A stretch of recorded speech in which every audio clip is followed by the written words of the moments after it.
Hello everyone, నేను మన ఛానల్లో ఒక పోస్ట్ పెట్టిన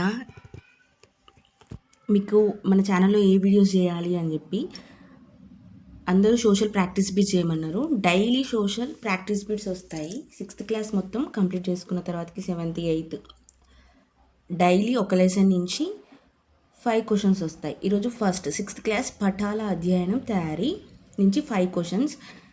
ఈ 5 క్వశ్చన్స్లో మీకు ఎన్ని కరెక్ట్ ఆన్సర్స్ అయినాయో నాకు కామెంట్ చేయండి. మీకు ఇంకా మన ఛానల్లో ఎలాంటి వీడియోస్ కావాలో కూడా కమెంట్ చేయండి.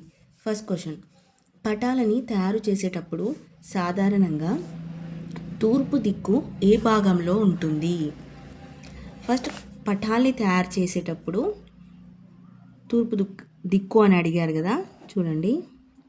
ఎప్పుడైనా ఉత్తరం దిక్కు పైవైపు, దక్షిణం కింది వైపు, కుడివైపు తూర్పు, ఎడమవైపు పడమర. ఇవి ప్రధాన దిక్కులు. మూల దిక్కులు చూడండి, VENA. ఈజీగా గుర్తుపెట్టుకోవడానికి వి అంటే వాయవ్యం, ఈ అంటే ఈశాన్యం, ఎన్ అంటే నైరుతి, ఏ అంటే ఆగ్నేయం. ఏమని అడిగిండు? పటాలి తయారు చేసేటప్పుడు సాధారణంగా తూర్పు దిక్కు ఏ భాగంలో ఉంటుంది అన్నారు. ఏ భాగంలో ఉంది? కుడి చేతి వైపు ఉంది. Option C correct. Second question చూడండి, ఈ చిహ్నం దేనిని సూచిస్తుంది? Option A tar road, option B మట్టి రోడ్డు, సి నది, డి ఏది కాదు. ఈ చిహ్నం దేన్ని చూపిస్తుంది? మట్టి road. Option B correct. Tar road అంటే ఇలా ఉంటుంది, ఇలా లైన్స్ లాగా ఉంటుంది. నది ఏమో ఇలా ఉంటుంది, ఇది మట్టి road. Option B correct. R S అంటే railway station, post office, police station, telegraph కార్యాలయము.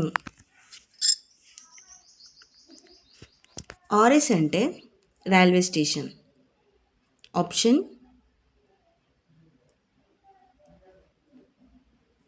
ఏ కరెక్ట్.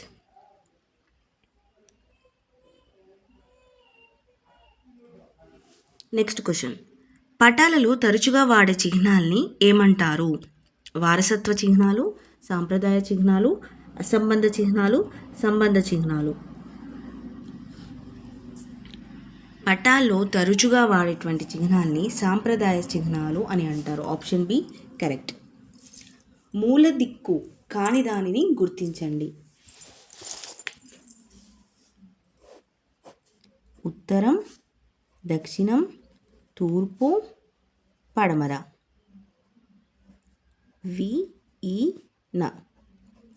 ఈశాన్యం, నైరుతి, వాయవ్యం. కరెక్ట్. ఉత్తరం మూల దిక్కు కాదు, ఇది ప్రధాన దిక్కు. 5 క్వశ్చన్స్కి మీకు ఎన్ని కరెక్ట్ అయినాయి కామెంట్ చేయండి.